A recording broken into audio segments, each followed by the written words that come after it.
प्यारे बच्चों, मैं आर के गुप्ता, प्रवक्ता भौतिक विज्ञान, भदावर विद्या मंदिर इंटर कॉलेज बाहा आगरा से। प्यारे बच्चों, आज हम आपके लिए लाए हैं प्रकाश यूनिट का चैप्टर व्यतिकरण यानी इंटरफियरेंस। इसको समझना है।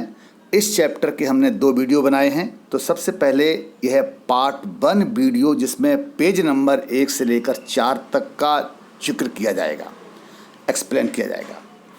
तो बच्चों, जैसे कि आप लोग सफलतापूर्वक अभी सारे चैप्टर आपने समझे हैं और आशा करते हैं यह चैप्टर भी आपको 100% समझ में आ ही जाएगा। तो बच्चों, ये जो चैप्टर हमारे सामने आया है व्यतिकरण, सबसे पहले इसमें हमें समझना होगा अध्यारोपण का सिद्धांत क्या है, प्रिंसिपल ऑफ सुपरपोजिशन। जब किसी माध्यम में 2 अथवा 2 से अधिक तरंगें संचरित होती हैं, मतलब आगे बढ़ती हैं, तो माध्यम के प्रत्येक कण का किसी समय परिणामी विस्थापन दोनों तरंगों के अलग अलग विस्थापनों के सदिश योग के बराबर होता है, यानी वेक्टर योग के बराबर होता है। तो आप समझना, ये वेक्टर योग का क्या मतलब, आप लोग 11th में पढ़ चुके हो। अगर 2 वेक्टर ए और बी हैं तो उनका परिणामी वेक्टर आर बराबर vector A plus vector B. यहाँ पर सदिश योग से मतलब है, जैसे हमने फॉर एग्जांपल लिया है, यदि 2 तरंगें जिनके विस्थापन वेक्टर क्वांटिटी होती है y1 व y2 हैं, एक ही दिशा में संचरित हो रही। एक ही दिशा का मतलब होता है बच्चों, उन दोनों विस्थापनों के बीच का कोण कितना, 0 डिग्री। अगर विपरीत दिशा में जा रही हैं तो कोण उनके बीच कितना हो जाएगा, 180 डिग्री। और ये आप 11th में अच्छी तरह पढ़ चुके हैं, जब 2 वेक्टरों के बीच का कोण 0 डिग्री होता है तब उनका परिणामी उनके योग के बराबर होता है। और अगर दोनों वेक्टरों के बीच का कोण 180 डिग्री है तब उनका परिणामी उन विस्थापनों, उन वेक्टरों के अंतर के बराबर होता है।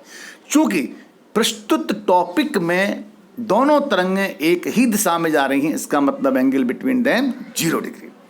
ओके, तो आगे बढ़ते हैं। यदि 2 तरंगें जिनके विस्थापन y1 व y2 हैं एक ही दिशा में, इसको मैंने अंडरलाइन किया है, एक ही दिशा का मतलब दोनों विस्थापनों के बीच का कोण 0 डिग्री है, संचरित हो रही हैं, तब अध्यारोपण के सिद्धांत से, अध्यारोपण सिद्धांत क्या कहलाता है, वेक्टर योग के बराबर होता है, परिणामी विस्थापन y बराबर y1 प्लस y2। ओके, इसको बंद कर दीजिए। अब इसके कुछ पॉइंट दिए हैं। यह सिद्धांत यानी अध्यारोपण का सिद्धांत, तो बच्चों ये सिद्धांत बहुत ही इंपॉर्टेंट है। यह सिद्धांत, अध्यारोपण का सिद्धांत सभी तरंगों, मतलब ध्वनि तरंगों, प्रकाश तरंगों के लिए सत्य है, लेकिन एक शर्त है। शर्त क्या है कि तरंगों का आयाम बहुत अधिक ना हो, बहुत बड़े आयाम वाली तरंगें ना हों, जैसे लेजर तरंगें, प्रघाती तरंगें। इन तरंगों का आयाम क्या होता है, बहुत अधिक होता है। अगर इन तरंगों का आयाम बहुत अधिक होगा तब यह सिद्धांत लागू नहीं होता है। तो बच्चों, आप लोग समझ चुके हैं अध्यारोपण का सिद्धांत, प्रिंसिपल ऑफ सुपरपोजिशन। ओके, अब आगे बढ़ते हैं। 2 तरंगों का व्यतिकरण, इंटरफियरेंस ऑफ 2 वेव्स। जब किसी माध्यम में एक ही आवृत्ति तथा लगभग समान आयाम की, अब यहाँ पे गौर से समझिएगा, 2 तरंगों की क्वालिटी क्या है कि आवृत्ति बिल्कुल समान हो, आयाम लगभग समान हो, कि 2 तरंगें एक साथ एक ही दिशा में संचरित होती हैं, तो उनके अध्यारोपण से परिणामी तरंग की तीव्रता दोनों तरंगों की अलग अलग तीव्रताओं के योग से भिन्न होती है। मतलब यानी परिणामी तीव्रता है इंटेंसिटी I, उनकी अलग अलग तीव्रता I1 I2 के योग से भिन्न होगी। योग से भिन्न का मतलब सिर्फ इतना होता है, या तो योग से अधिक होगी या योग से कम होगी, ये तुम्हें समझना है। कुछ स्थानों पर परिणामी तीव्रता बहुत अधिक पाई जाती है, जबकि कुछ बिंदुओं पर परिणामी तीव्रता बहुत कम अथवा शून्य रहती है। अतः विभिन्न बिंदुओं पर परिणामी तीव्रता में उच्चावचन यानी फ्लक्चुएशन, घटना बढ़ना। ओके, अतः विभिन्न बिंदुओं पर परिणामी तीव्रता में उच्चावचन उत्पन्न होने की घटना को ही व्यतिकरण कहते हैं। तो व्यतिकरण कोई नई बात नहीं है भाई, सीधी सी बात यह है, तीव्रता में उच्चावचन यानी तीव्रता में घटना बढ़ना ही कहलाता है व्यतिकरण। कंडीशन पहले थी, दो तरंगें हों कम से कम, उनकी आवृत्ति बिल्कुल समान हो और आयाम लगभग समान हो। जब वो तरंगें माध्यम में आगे बढ़ती हैं तो उनके अध्यारोपण होता है। अध्यारोपण से परिणामी तरंग की तीव्रता उनके योग से भिन्न होती है। कुछ स्थानों पर तीव्रता अधिकतम, कुछ तीव्रता न्यूनतम होती है। तो तीव्रता में होने वाले इस उच्चावचन को ही व्यतिकरण कहते हैं। अब ये बच्चों, व्यतिकरण ये दो प्रकार का होता है। नंबर एक, समपोषी व्यतिकरण। तो पहला टॉपिक है ये समपोषी व्यतिकरण। तो समपोषी व्यतिकरण यानी कि कॉन्स्ट्रक्टिव इंटरफियरेंस। अब किस प्रकार से, भाई दो चीजें इसमें आई थी, वो दो चीजें इसमें व्यतिकरण में आ जाएंगी। जिन बिंदुओं अथवा स्थानों पर परिणामी तीव्रता दोनों तरंगों की अलग अलग तीव्रताओं के योग से अधिक होती है, जहां पर अधिक, उन बिंदुओं पर हुए व्यतिकरण को समपोषी व्यतिकरण कहते हैं। ठीक है, बहुत आसानी समझ सकते हो। जहां पर परिणामी तीव्रता उनके अलग अलग तीव्रताओं के योग से अधिक है, यानी I is greater than I1 plus I2, उसे उन स्थानों पर, उन बिंदुओं पर जो व्यतिकरण होगा उसे कहते हैं समपोषी व्यतिकरण। अब दूसरा क्या है, विनाशी व्यतिकरण। ये विनाशी व्यतिकरण आ गया। Destructive interference number second point है। जिन बिंदुओं पर अथवा जिन स्थानों पर परिणामी तीव्रता लगभग शून्य होती है, समझ गए साहब, जहां तीव्रता लगभग क्या शून्य हो, बहुत कम हो, ना के बराबर, उन बिंदुओं पर हुए व्यतिकरण को ही विनाशी व्यतिकरण कहते हैं। तो अब आपने समझ लिया है व्यतिकरण दो प्रकार का है, एक मैक्सिमम तीव्रता, एक मिनिमम तीव्रता। ठीक, तो दो प्रकार के व्यतिकरणों को हमें समझना था। अभी हमने बहुत शॉर्टकट में समझा है दोनों व्यतिकरणों को, और आगे चल के हम इसको बहुत डिटेल में पढ़ेंगे। तो आप प्यारे बच्चों, अब पहला डेरिवेशन चैप्टर का आता है, इसे ध्यान से समझेंगे। दो तरंगों के व्यतिकरण से परिणामी तीव्रता का व्यंजक। हमारे पास वही दो तरंगे हैं, बार बार वही तरंगें चलती रहेंगी। माना दो तरंगें जिनकी आवृत्ति तो समान, पहले समझ चुके हैं कि आवृत्ति समान, आयाम लगभग समान, किंतु आयाम A1 और A2 यानी कि लगभग समान है, तथा माध्यम के किसी बिंदु पर उनके बीच कलांतर फाई है। देखो बेटा, कलांतर क्या होता है, दो तरंगों की कला में जो अंतर है, आगे पीछे, अग्रगामी पश्चिगामी का नाम सुना होगा। तो कोई तरंग किसी से थोड़ा आगे है तो अग्रगामी कहलाएगी, दूसरी तरंग उससे पश्चिगामी कहलाएगी। ठीक है, तो कलांतर कितना, फाई है। तथा उस बिंदु पर इन तरंगों के कारण विस्थापन y1 और y2 है, तथा उन पॉइंट पर जो तरंग आगे बढ़ती है उससे विस्थापन होता है, विस्थापन y1 और y2 है। तब y1, पहली तरंग का विस्थापन समीकरण आप लोग 11th पढ़ चुके हैं, y बराबर पड़ा था a sin ओमेगा टी। तो पहली तरंग का आयाम A1 है, तो y1 बराबर A1 sin ओमेगा टी। ध्यान दीजिए, ये W नहीं है, क्या है, ये ओमेगा है। और ओमेगा आप लोग जानते ही हो, ऐसे बनाया जाता है, ऐसे, और W ऐसे बनाते हैं। तो याद रहे, ऐसे ऐसे बनाएंगे, ओमेगा कहलाएगा, तो झुका देंगे। ठीक है, ओके, आगे बढ़ते हैं। तो y1 बराबर A1 sin omega T, question number first. और दूसरी तरंग का समीकरण है y2 बराबर A2 sin omega T plus phi. ये फाई क्या, कलांतर है, इसका मतलब है दूसरी तरंग पहली तरंग से फाई आगे है। ओके, इसको ऐसे लिख सकते हैं, ऐसे कर दो, y1 बराबर A sin omega t minus phi, और y2 बराबर A2 sin ओमेगा टी कह सकते हैं। इसका मतलब है पहली तरंग पश्चिगामी कह सकते हो या दूसरी तरंग अग्रगामी कह सकते हो, एक ही बात है। तो दोनों समीकरण हो गए। अब हम अध्यारोपण का सिद्धांत लगाएं, जो पहले पढ़ चुके हैं कि y बराबर क्या होगा, y1 प्लस y2। तो y बराबर y1 प्लस y2, y का मान रखा, y1 का मान ये रहा A1 sin ओमेगा टी, और y2 का मान A2 sin omega T plus phi. Okay, आगे बढ़ते हैं। y बराबर, तो इसमें हमने क्या किया, यहाँ पर इसमें A2 ये साइन A प्लस भी खोल दीजिए, साइन ए प्लस बी क्या होता है, sine A cos B plus cos A sine B, यानी कि sine omega T plus phi sine omega T cos phi और cos omega T sine phi. आप लोग समझ चुके होंगे, हमने साइन ए प्लस बी खोला है। ओके, अब हम चलते हैं पेज नंबर 2 पर।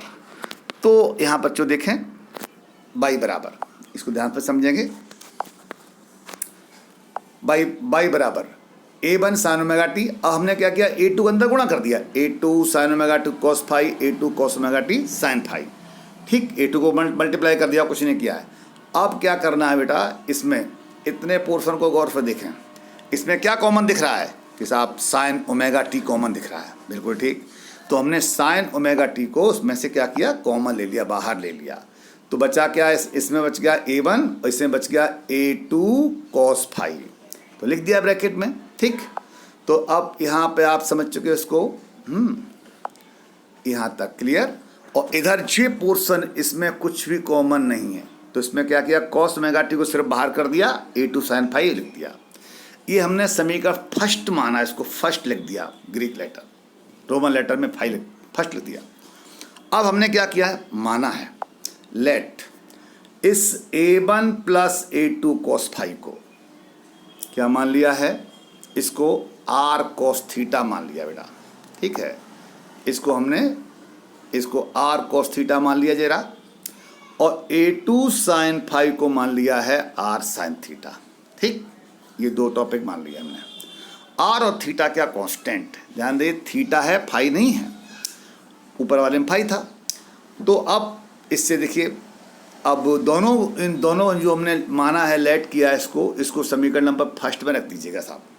तो फ्रॉम फर्स्ट यानी यहाँ से बाई बराबर साइन ओमेगा टी बाहर है, A1 plus A2 cos phi के स्थान पे क्या आ गया, R cos theta plus cos omega t, A2 sine phi के स्थान पे आ गया R साइन थीटा। तो मैं समझता हूँ यहाँ तक आप लोग समझ रहे होंगे। ठीक है, अब आगे बढ़ते हैं। अब यहाँ से इसमें अगर गौर से देखें इस टॉपिक में, तो क्या कॉमन लग रहा है, केवल R कॉमन है। R हमने बाहर ले लिया, sign omega T cos theta plus cos omega T sine theta, ये फॉर्मूला बन गया साइन ए प्लस बी का। तो अब आप समझ सकते हैं यहाँ पर ये बन गया साइन ए प्लस बी, यानी sign omega T plus theta. ठीक, बाई बराबर ये सूत्र बन गया R sign omega T plus theta. तो यह समीकरण एक तरंग का समीकरण शो कर रहा है, जिसमें कैपिटल R ये परिणामी तरंग का आयाम है और थीटा यहाँ पर क्या, कला है। ठीक है, तो आप आगे बढ़ते हैं। यह परिणामी तरंग का समीकरण का आयाम R है, तो हमें परिणामी तरंग का आयाम ज्ञात करना है, क्योंकि परिणामी तरंग के आयाम से ही परिणामी तीव्रता निकाल पाएंगे, क्योंकि तीव्रता आयाम के वर्ग के समान पाती होती है, हम पहले ही समझ चुके हैं। तो अब हम परिणामी R को कैसे ज्ञात करेंगे, वो ध्यान दीजिए। हमने क्या किया, यहाँ पर जो समीकरण फर्स्ट था, देख रहे हैं, ये रहा फर्स्ट और ये सेकेंड, इन दोनों समीकरणों को वर्ग करके जोड़ दिया। यहाँ लिखा हुआ फर्स्ट का वर्ग प्लस सेकेंड का वर्ग, क्योंकि हम कैपिटल R ज्ञात करने जा रहे हैं, थीटा को एलिमिनेट करना है। तो लेफ्ट साइड में क्या हुआ, R कॉस थीटा का वर्ग, R cos square, R square cos का थीटा, R साइन थीटा का वर्ग, R स्क्वायर साइन थीटा। इधर इसका वर्ग करेंगे, A1 plus A2 cos phi का स्क्वायर, और इधर ये A2 साइन फाई का स्क्वायर। ठीक है, मैं समझता हूँ समझ में आ रहा होगा। तो आप गौर से देखें, यहाँ पर इसमें क्या कॉमन दिख रहा है कि साहब R स्क्वायर। जब R स्क्वायर कॉमन लेंगे तो ब्रैकेट में क्या आएगा, cos square theta plus sine square theta. इसका मान हम लोग हाई स्कूल में पढ़ चुके, कितना होता है, 1, इसलिए यहाँ पर 1 लिखा नहीं, मैंने शॉर्टकट कर दिया। इधर A1 plus A2 cos phi का स्क्वायर, इसको होल स्क्वायर खोलेंगे तो A1 square plus A2 square cos square phi, 2A1 A2 cos phi. इधर इसको वर्ग कर दिया तो A2 square sine square phi.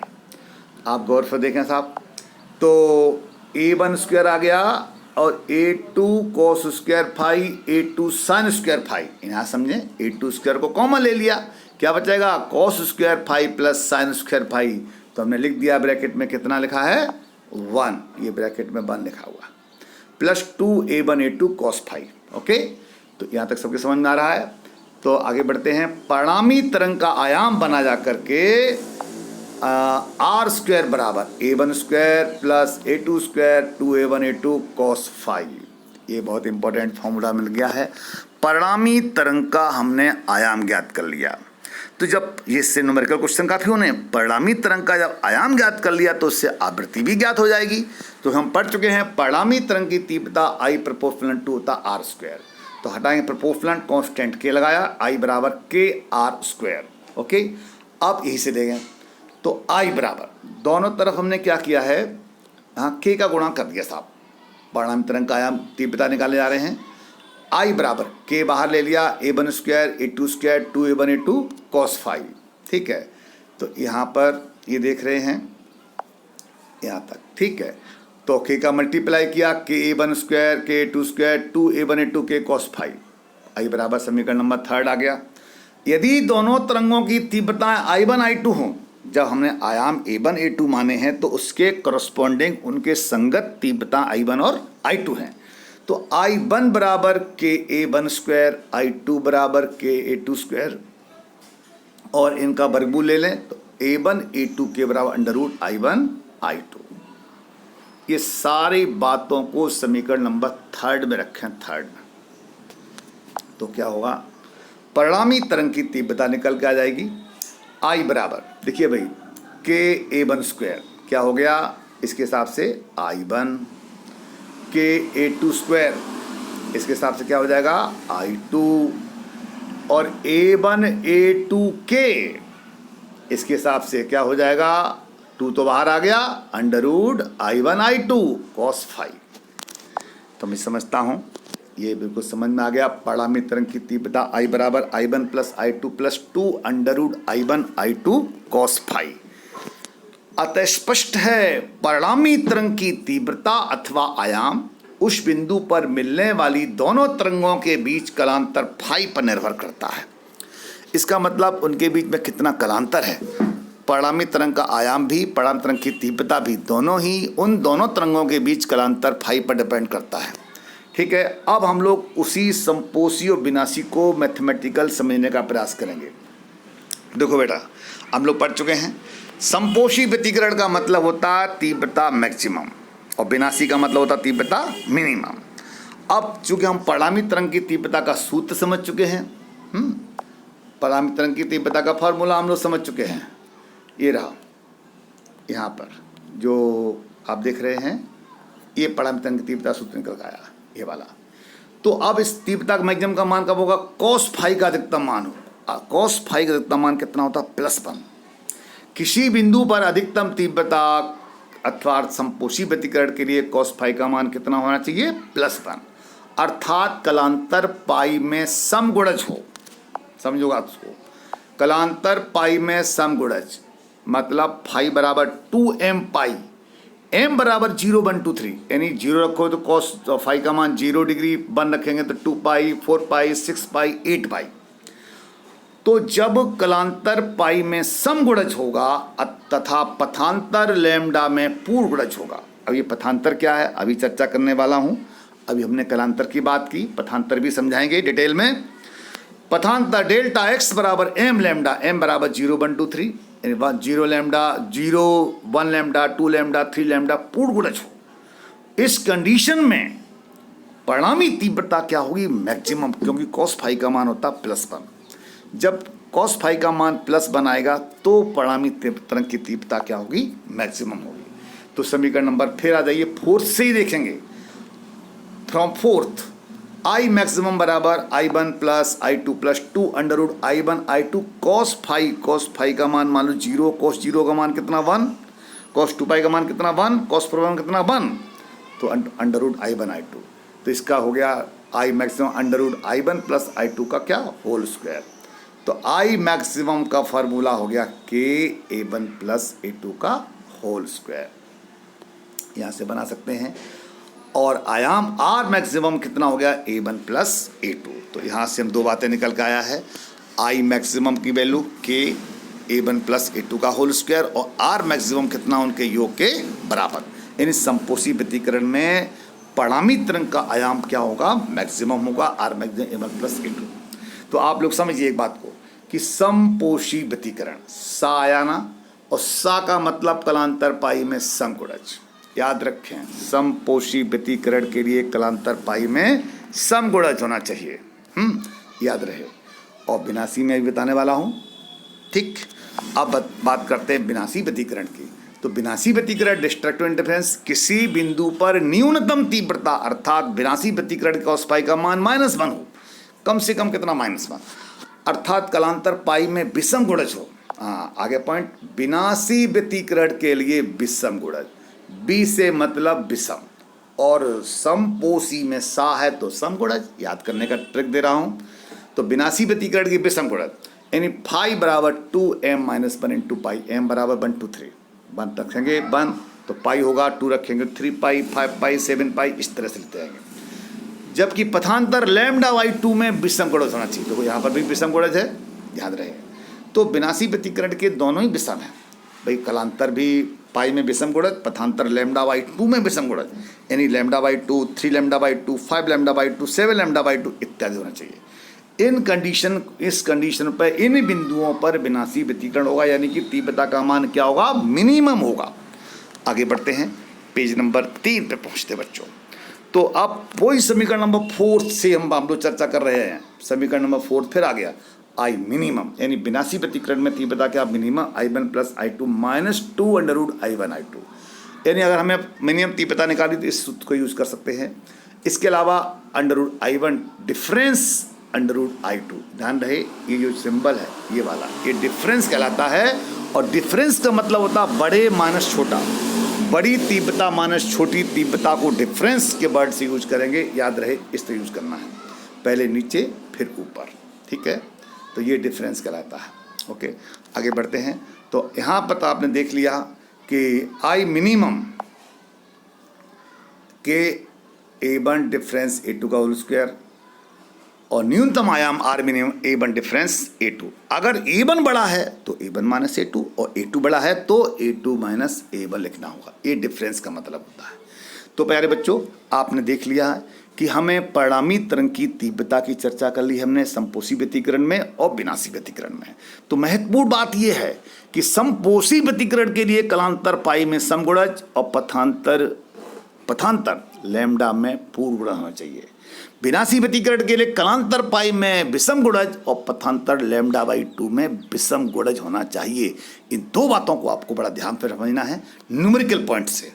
Okay, आगे बढ़ते हैं। देखिए कुछ पॉइंट्स आते हैं 1 नंबर के। व्यतिकरण की घटना अनुदैर्घ्य, अब देखिए तरंगें 2 प्रकार की होती हैं, अनुप्रस्थ और अनुदैर्घ्य। ठीक, अनुप्रस्थ तरंगें और अनुदैर्घ्य तरंगें 11th में पढ़ चुके होंगे आप लोग। तो व्यतिकरण की घटना, पहला पॉइंट, व्यतिकरण की घटना अनुदैर्घ्य और अनुप्रस्थ दोनों प्रकार की तरंगों में संभव है। इसका मतलब है अगर व्यतिकरण है तो वो तरंग अनुप्रस्थ में हो सकता है, अनुदैर्घ्य में हो सकता है। व्यतिकरण की घटना ऊर्जा संरक्षण के नियम पर आधारित है, यानी कि इसका मतलब हो गया व्यतिकरण की घटना में ऊर्जा संरक्षित रहती है। अब कुछ पॉइंट बता रहा हूं, न्यूमेरिकल पॉइंट देखिए।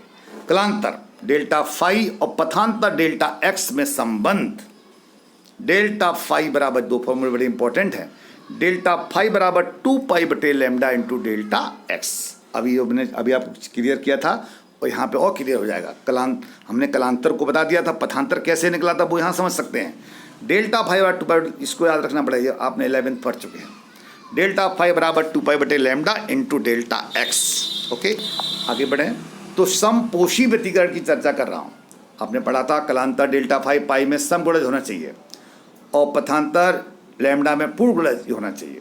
ठीक, तो यहाँ पे मान रख सकते हैं विनाशी व्यतिकरण के लिए कलांतर पाई में विषम गुणज और पथांतर λ/2 में विषम गुणज होना चाहिए। इन दोनों बातों को मैंने लिख भी दिया है, जो भी कुछ देर पहले मैं बोला था। ये आपको याद रखना है, समपोषी समगुणज, विनाशी विषम गुणज। अब एक पॉइंट न्यूमेरिकल के लिए है, R मैक्सिमम/R मिनिमम। अभी हम लोग पहले पढ़ चुके हैं, R मैक्सिमम का मान उनके योग के बराबर था और मिनिमम था उनके डिफरेंस के बराबर था। तो R मैक्सिमम/R मिनिमम बराबर A1 + A2/A1 डिफरेंस A2। ध्यान रहे न्यूमेरिकल में अगर वहाँ तो हमें A1 A2 पता होते हैं, A1 मान लो 20 है, A2 मान लो 14 है, तो 20 - 14 लिखना, 14 - 20 नहीं लिखना प्यारे बच्चों, याद रखिए। अब आई मैक्सिमम बटे आई मिनिमम, इसके बारे में बात करो तो A1 प्लस A2 का whole square, A1 minus A2 का होल स्क्वायर। यहाँ माइनस लगा सकते हैं क्योंकि होल स्क्वायर ऑलवेज पॉजिटिव, ठीक है। तो आई और एक और सूत्र है अलग से, क्योंकि तीव्रता आई प्रोपोर्शनल टू होती है ए स्क्वायर, ठीक है। तो आई बराबर क्या कि ए स्क्वायर, तो I1 बटे I2 बराबर क्या बन जाएगा ये A1 square plus A1 square बटे A2 स्क्वायर, ओके। ये तीनों फॉर्मूले बहुत इंपॉर्टेंट है न्यूमेरिकल की दृष्टि से। आगे बढ़ते हैं, एक क्वेश्चन आ गया तो तुरंत ही समान आवृत्ति, पहले कह चुका हूं व्यतिकरण तभी हो सकता है जब दो तरंगों की आवृत्ति बिल्कुल समान हो, आयाम लगभग समान हो। समान आवृत्ति की दो तरंगों के आयाम 5:3 के अनुपात में है, यानी A1 बटे A2, इसका मान दे रखा 5/3। तब व्यतिकरण की दिशा में कंपनों के महत्तम और न्यूनतम आयामों और महत्तम तीव्रता और न्यूनतम तीव्रता का अनुपात ज्ञात करना है। यानी हमको देखो प्यारे बच्चों, मैं फिर एक बार रिपीट कर रहा हूं कि जब जब आंकिक सवाल करना हो तब आप उस आंकिक सवाल को 3 स्टेप में करें। जब आंकिक उदाहरण करने हो तो अपने इस स्टाइल से करना, ना कि किताब के स्टाइल से। क्या करना, 3 स्टेप हैं, मैं पहले बता चुका हूं, फिर रिपीट कर रहा हूं। फर्स्ट स्टेप क्या है कि सवाल में क्या दे रखा है, क्या ज्ञात करना है। जैसे कि आप देख रहे हो यहाँ पर इतना मैंने गोला बनाया है, ये पहला स्टेप है। इस गोले में आप देख रहे हो कि हमें क्या दे रखा है साहब, आयाम का अनुपात दे रखा 5/3, ओके। क्या ज्ञात करना है कि साहब, एक तो आर मैक्सिमम बटे आर मिनिमम ज्ञात करना, तुरंत क्वेश्चन मार्क लगा दिया। और आई मैक्सिमम और आई मिनिमम का अनुपात भी ज्ञात करना, क्वेश्चन मार्क लगा दिया, ठीक, ओके। ये पहला स्टेप हो गया, हर सवाल में क्या दे रखा क्या ज्ञात करना। दूसरा स्टेप आता है, ये वाला दूसरा स्टेप, फॉर्मूला यूज्ड, क्या सूत्र का प्रयोग किया है, ठीक है। सूत्र को लिखना होगा, सूत्र आपने कौन सा प्रयोग किया, ठीक, सूत्र का प्रयोग करेंगे और उसको हल करेंगे, ठीक। उसके बाद तीसरा और अंतिम स्टेप क्या होगा, आंसर विद यूनिट, यानी जो आंसर निकला उसका मात्रक क्या है। प्यारे बच्चों, अनुपात का कभी मात्रक नहीं होता है, तो अनुपात अगर आता है तो उसका मात्रक नहीं लिखना है, जिसका मात्रक होता ही नहीं है तो उसका हम लोग लिख भी नहीं सकते।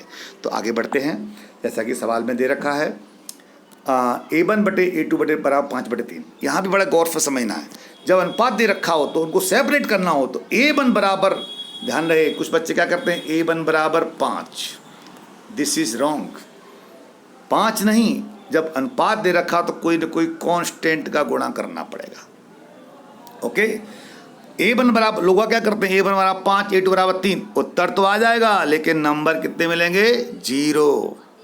समझ गए कैसे, फॉर एग्जाम्पल ऐसे समझो आप, जैसे मान लीजिए मैं आपका टीचर, आपका गुरु, और आप, मेरी और तुम्हारी उम्र में अनुपात दे रखा है, उम्र का अनुपात। मान लीजिए मेरी और तुम्हारे उम्र का अनुपात है 2:1। इसका मतलब ये थोड़ा ना कि मैं 2 साल का, आप 1 साल के, नो। अब अनुपात दे रखा है, इसका मतलब है अगर आप 18 साल के हैं तो मैं 36 साल का हो गया, ये अनुपात होता है। अगर आप 20 साल के हैं तो मैं 40 साल का हो गया, इसे अनुपात कहते हैं। मल्टीपल में होना चाहिए, गुणा में होना चाहिए, जैसा कि मैंने इसमें दिया हुआ है। तो A1 बराबर कितना, 5K, A2 बराबर 3K लगाइए। अब इसमें नंबर काटने का किसी को हक नहीं, कोई नंबर नहीं काट सकता कोई भी, ठीक है। तो आगे बढ़ते हैं, इस सूत्र, अब हमने क्या किया, सूत्र का प्रयोग किया, अभी पढ़ चुके हैं। आई मैक्सिमम बटे आई मिनिमम बराबर होता है A1 प्लस A2 का होल स्क्वायर बटे A1 माइनस A2 का होल स्क्वायर। A1 A2 के मान रखे 5K plus 3K, 5K minus 3K, ऊपर 8K, 8K का वर्ग 64K स्क्वायर, और 5 माइनस 3 2K का स्क्वायर 4K स्क्वायर, ये K कट गया तो बचा 16:1। इसका कोई मात्रक नहीं होता तो इन छोड़ दीजिए, इसमें तीसरा स्टेप नहीं लिखा जाएगा। तो आप देख रहे हैं सेकंड पार्ट, आर मैक्सिमम बटे आर मिनिमम, पहले सूत्र का प्रयोग करेंगे। सूत्र का अगर आपने प्रयोग नहीं किया, डायरेक्ट रख दिया, तो आपके नंबर कटने की पूरी संभावना है। तो प्यारे बच्चों, आप देख रहे हैं कि ये फॉर्मूला रखा, यहाँ मान रखे 5K plus 3K, 5K minus 3K, 8 के बटे के से के कट गया, 8/2 यानी कि 4:1। तो इसे बहुत आसानी से आप लोग समझ सकते हैं। चलिए आगे बढ़ते हैं। एक पॉइंट आ गया है, ध्वनि के व्यतिकरण पर आधारित 2 यंत्रों के नाम। 1 नंबर में क्वेश्चन आता है कि ध्वनि के व्यतिकरण पर आधारित 2 यंत्र कौन कौन से हैं। तो आपको याद करना, आपको रटना है, ध्वनिक फिल्टर, कोइंके की नली। पहले कोइंके की नली अपने कोर्स में हुआ करता था, लेकिन अब नहीं है, कुछ वर्षों से कोर्स से बाहर निकल गया है। तो याद रखना है, ध्वनिक फिल्टर तथा कोइंके की नली। ये भी तुम्हारे टेस्ट में आ सकता है। अब हम नए टॉपिक पे आते हैं, कला संबद्ध स्रोत यानी कोहेरेंट सोर्सेस क्या होते हैं। ऐसे स्रोतों को जिनके बीच कलांतर नियत हो, कांस्टेंट हो, अर्थात समय के साथ न बदले, कला संबद्ध स्रोत कहलाते हैं। इसका मतलब समझ लीजिए, जो स्रोत उससे जैसे तरंगें निकलती हो, जिन स्रोतों के बीच कलांतर नियत हो, फिक्स हो, अर्थात समय के साथ बदल नहीं रहा हो, कला संबद्ध स्रोत कहलाते हैं। अब आप लोग बार बार ये सोच रहे होंगे, ये कलांतर नियत का क्या मतलब। इसको मैं तुम्हें बेस्ट एग्जांपल दे रहा हूं। मान ली थोड़ी देर के लिए मैं तुम्हारा गुरु तुमसे 25 साल आज बड़ा हूं, आज की डेट में, ठीक है।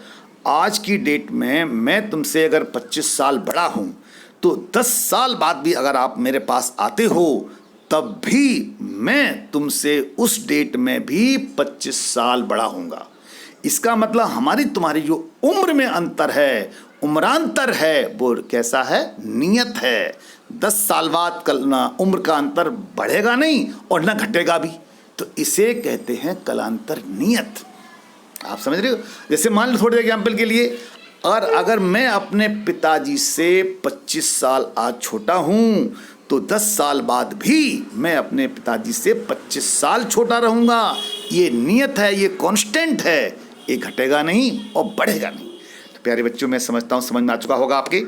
कला संबद्ध स्रोतों के बीच कलांतर 0, π/2, π/3 कुछ भी हो सकता है, कुछ भी, किंतु यह नियत होना चाहिए। अगर कलांतर बदल रहा है तो उनको कला संबद्ध स्रोत नहीं कहेंगे। तो समझ में आ गया, कला संबद्ध स्रोत किसे कहते हैं, ऐसे स्रोतों को जिनके बीच कलांतर नियत रहता है, कलांतर समय के साथ बदलता नहीं है, कला संबद्ध स्रोत कहलाते हैं। ठीक है। ऐसे स्रोतों से स्थायी व्यतिकरण प्राप्त हो सकता है। व्यतिकरण से कैसा प्राप्त होता है, स्थायी। पेज नंबर 4 में चलते हैं। इस वीडियो में आपको 4 पेजों का ही जिक्र होगा और चौथा पेज, लास्ट पेज इसका चल रहा है इस वीडियो का। अब फॉर एग्जाम्पल, अब तुमने कभी कला संबद्ध स्रोत कहाँ पे मिलेंगे, यंग्स एक्सपेरिमेंट। इस चैप्टर का सबसे महत्वपूर्ण टॉपिक है यंग्स एक्सपेरिमेंट। यंग वैज्ञानिक का नाम है। यंग्स एक्सपेरिमेंट में जो दोनों स्रोत अभी चर्चा करेंगे, दोनों स्रोत S1/S2 कला संबद्ध स्रोत की तरह काम करते हैं। और कला संबद्ध स्रोत से व्यतिकरण कैसा मिलता है, स्थायी। आजकल पॉइंट बनाया, आजकल दृश्य प्रकाश के ऐसे स्रोतों का निर्माण किया गया है जिनका प्रकाश अत्यधिक कला संबद्ध होता है। इन्हें लेजर कहते हैं। इनका प्रकाश एक बड़ी मोनोक्रोमेटिक तथा अत्यंत तीव्र होता है। ओके, ये पॉइंट था।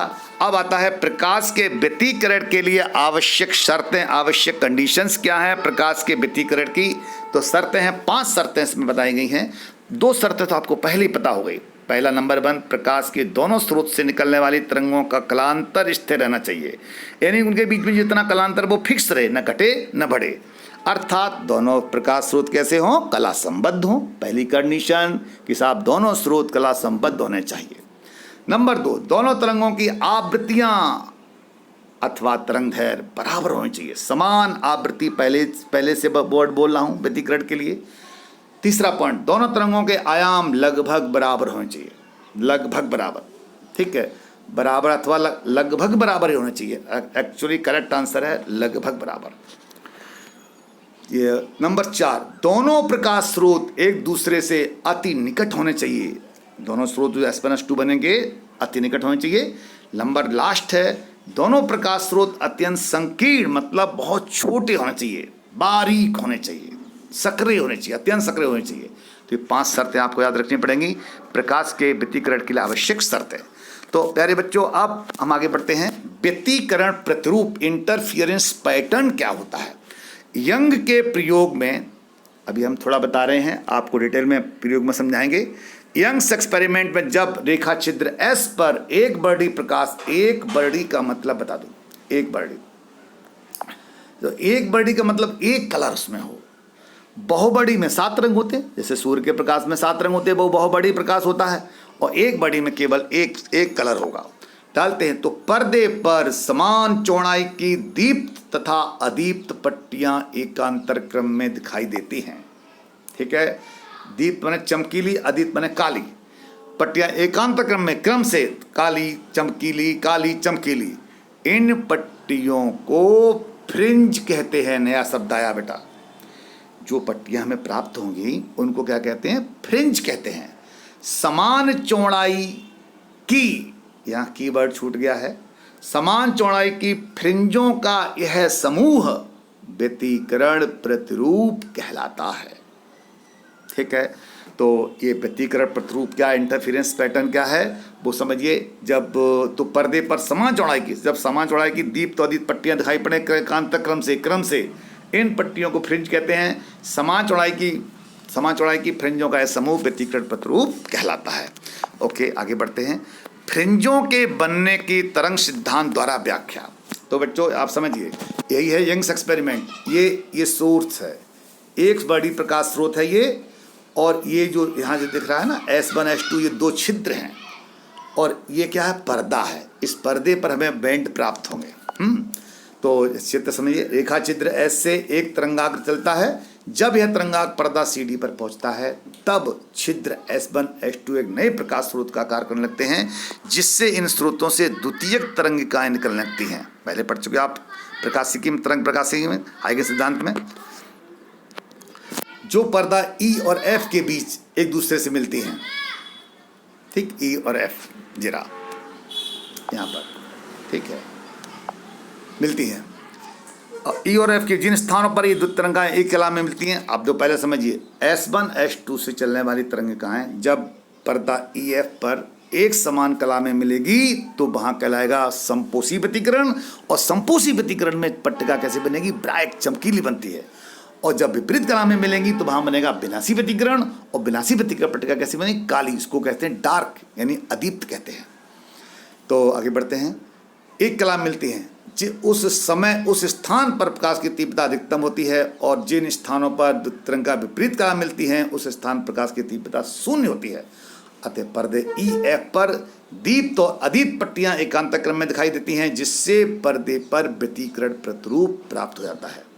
ठीक है, तो व्यतिकरण प्रतिरूप का मतलब एक ही था कि पर्दे पर समान चौड़ाई की दीप्त और अदीप्त पट्टियां प्राप्त हों, उसे कहते हैं व्यतिकरण प्रतिरूप।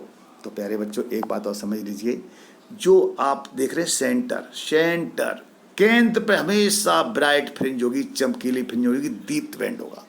उसके बाद क्रम से ऊपर और नीचे आप देख रहे हैं, ब्राइट के बाद ऊपर डार्क है, फिर ब्राइट, नीचे ब्राइट के बाद डार्क है, फिर ब्राइट। तो सेंटर ऑलवेज कैसा होगा? ब्राइट का होगा। ये सेंटर फ्रिंज कहलाती, केंद्रीय फ्रिंज कहलाती है। तो आगे बढ़ते हैं। एक लास्ट पॉइंट इसका है, प्रकाश में व्यतिकरण होना प्रकाश की तरंग प्रकृति का समर्थन करता है। यानी प्रकाश की तरंग प्रकृति का समर्थन करने वाली घटना का नाम क्या है? व्यतिकरण। और भी आगे पढ़ेंगे विवर्तन और ध्रुवण। ठीक है, तो आज इस वीडियो में आपने इस चैप्टर का आधा भाग मैं समझता हूँ अच्छी तरह समझ लिया होगा। तो प्यारे बच्चों एक बात और ध्यान रखिए, जब आप यूट्यूब पर वीडियो देखें हमारा, तो उसको लाइक करें, सब्सक्राइब करें और शेयर करें। ऐसा करने से आपके और भी साथी इसको देख सकते हैं। सब्सक्राइब करने से फ़ायदा ये है, जैसे मैं वीडियो अपलोड करूँगा आपके मोबाइल में तुरंत उसका नोटिफिकेशन पहुँच जाएगा, आप उसको देख सकेंगे। तो प्यारे बच्चों आज ही तक करते हैं। अब हम दूसरे वीडियो में पहुँचते हैं, वहाँ पर पेज नंबर 4 से लेकर पेज नंबर 8 तक किया जाएगा। Okay, thank you.